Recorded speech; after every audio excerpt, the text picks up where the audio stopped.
Di ba? Kahit isang like lang dyan guys, kasama ko itong ate ko na may hilig, mangurot. Oh.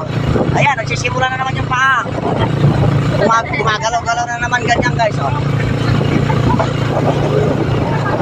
Ano guys, pinatay ko na lang kanina yung video guys kasi pinutol ko na kasi ang sakit ng kurot-kurot. Kaya guys, pasiportar naman dyan oh. Kahit isang like lang, comment, okay na dyan. Para may pambili lang ako ng ano, yung pagwapo ba guys, pagpaputi. Para hindi naman nakakatawa yung aking mukha oh. Oh, di ba guys?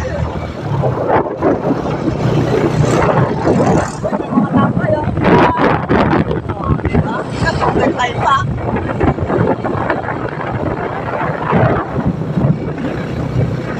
Ito na naman kami guys, kakauwi lang namin.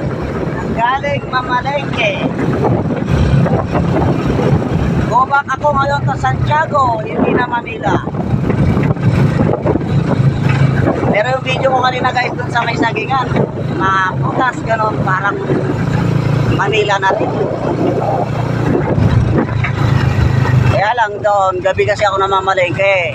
Ngayon naman dito guys, madaling araw. Kaya yung mukha ko guys, nangungulubot pa kasi po yan. Wow. Ang laki ng pinagbago ng Santiago.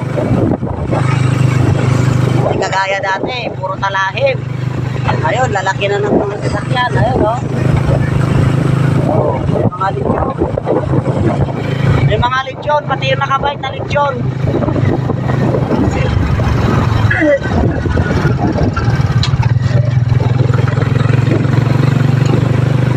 Ayan ang aming driver na lagi tinatawag sa madaling araw.